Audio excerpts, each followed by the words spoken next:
வணக்கம். 2024 தரமைந்து புலமை பரிசில் பரீட்சையில் அதாவது ஒரு வினா வந்திருந்தது. அந்த வினா ஏற்கனவே என்னால் என்னுடைய வகுப்புகளில் கற்பிக்கப்பட்ட விடயங்களோடு மிக நெருங்கிய தொடர்பு இருந்தது என்பதனால் இந்த காணொலியை விசேடமாக பதிவேற்றம் செய்ய விரும்புகிறேன். ஏனென்றால் இந்த வினாவுக்கு விடை விளக்கம் டவுட் கேட்டுக்கூடி இப்போ பலர் கேட்டிருந்தார்கள். அப்போ அவர்களுக்கு இது நான் ஆகஸ்ட் 18ஆம் தேதி வெளியிட்டிருந்தேன். ஒரே நாளில் இந்த அரச பரீட்சையில் வந்த கேள்வி 25வது கேள்வி ஒரே நாளில் முற்பகல் 6 தொடக்கம் பிற்பகல் 6 வரை உள்ள நேரத்தில் ஒரு கடிகாரத்தின் மணித்தியால முள்ளின் மீது நிமிடமுள் எத்தனை தடவை செல்லும் என்பது கேள்வியாக இருந்தது.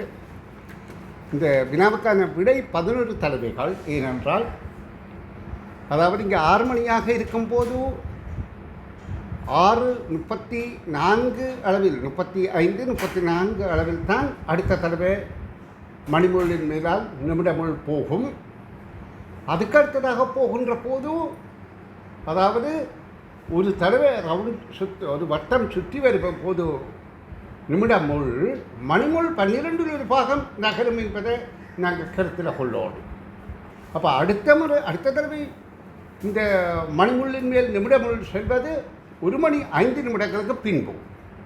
இவ்வகையில் நாங்கள் அந்த 12 மணித்தியாலத்தையும் 65 நிமிடங்களால் பிரித்தால் 11ம் சொச்சமும் பெறும் 11 தான் விடையாக கருதுதல் வேண்டும். அதற்குரிய விளக்க உரை இது செப்டம்பர் 15 வந்த வினா. ஒரு மாதம் முன்பாக ஆகஸ்ட் 18ஆம் தேதி என்னுடைய வகுப்பில் வழங்கிய விளக்க உரையை நான் இந்த வகுப்பில் இந்த நேரம் சுட்டி காட்டுவதை மிகவும் விரும்புகிறேன். இது என்னுடைய பாண்டித்தியம் என்று நான் கூறவில்லை. இதே மாதிரி தான் 95ஆம் ஆண்டிலேயும் 6 பசுக்கள் 6 சாக்குப்புல்லை 6 நாட்கள் சாப்பிடுமாக இருந்தால் ஒரு பசு 6 சாக்குப்புல்லை எத்தனை நாளில் சாப்பிடும் என்ற வினாவுக்கும் ஒரு வினா 1995 நான் என்னுடைய பயிற்சித்தாளில் போட்டிருந்தேன். அது அரச பரீட்சையில் வந்தது. எனக்கு அதில் ஒரு மிகுந்த திருப்தி இருந்தது. இதில் பல விடயங்கள் கற்பித்தாலும் இது ஒன்றொன்று அப்படி வருவது எங்களுக்கு மிகுந்த சந்தோஷத்தை தருகின்றது என்பதை தெரியப்படுத்துவதற்காக அந்த காணொலியை இப்பொழுது பதிவேற்றம் செய்கிறேன். பாருங்கள். ஒரு கடிகாரத்தில் மணிமுள்ளும் நிமிடமுள்ளும் நேராக இருக்கும் சந்தர்ப்பங்கள்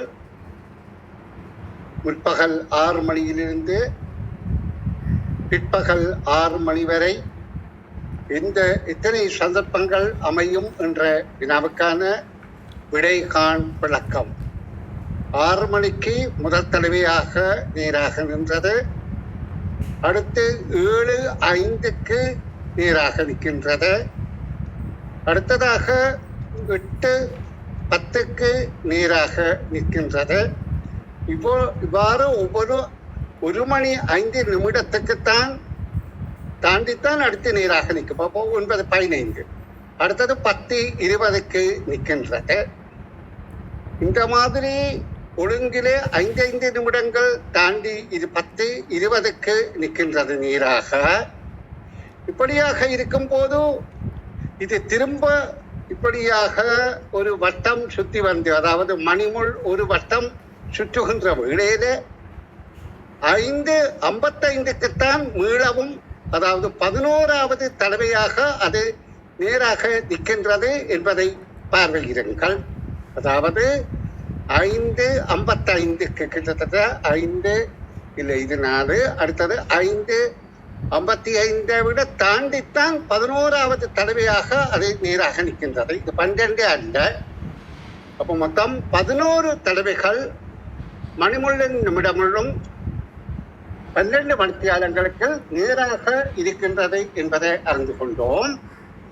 இதே போன்றுதான் மணிமுள்ளும் நிமிடமுள்ளும் ஒன்றையொன்று சந்திக்கின்ற சந்தர்ப்பங்களும் நாங்கள் 12 பார்வையிட்டால் பாருங்கோ 12 வரையிலே அதை கொண்டு சென்ற பிறகு மணிமுள்ளும் நிமிடமுள்ளும் ஒன்றையொன்று சந்திக்கும் சந்தர்ப்பங்கள் அதாவது நள்ளிரவு 12 இருந்து நண்பகல் 12 வரை என்றால் முதல் ஒழுக்கா 12 மணிக்கு, பிறகு 12க்கு பிறகு அடுத்த தடவை பார்க்கும்போது 1 மணி 5 நிமிடம். அப்ப கிட்டத்தட்ட 1 மணி 5 நிமிடம் 65 நிமிடங்கள் தாண்டி இருக்கின்றது. திரும்ப 2:10க்குத்தான் திரும்ப ஒன்றாக நிற்கின்றது. அப்ப இந்த வகையில இது 11:55 தான் இறுதியாக 11வது தடவையில ஒன்றாக காட்சியளிக்கும். ஆகவே இதிலிருந்து நாங்கள் தெளிவு பெறுவது யாது என்றால், மணிமுள்ளும் நிமிடமுள்ளும் நேராக 12 மணித்தியாலங்களில் 11 தடவையும், மணிமுள்ளுவை நிமிடமுள் 12 மணித்தியாலங்களில் சந்திப்பது 11 தடவையும் என்பதையும் நாங்கள் அறிந்து கொள்வோம். இப்பதான் 11:55 59 அளவில் வந்துதான் சந்திக்கின்றது. இது 12 மணியை சந்திக்கிற 11 தாண்டித்தான் சந்திக்கின்றது. அப்ப 11 தடவை என்பதை நீங்கள் அறிந்து கொள்ளுங்கள். ஏனெனில் தரமைந்து பிரமை பரிசில் பரீட்சையில இவ்வாறான வினாக்களும் கேட்கப்படலாம். நன்றி.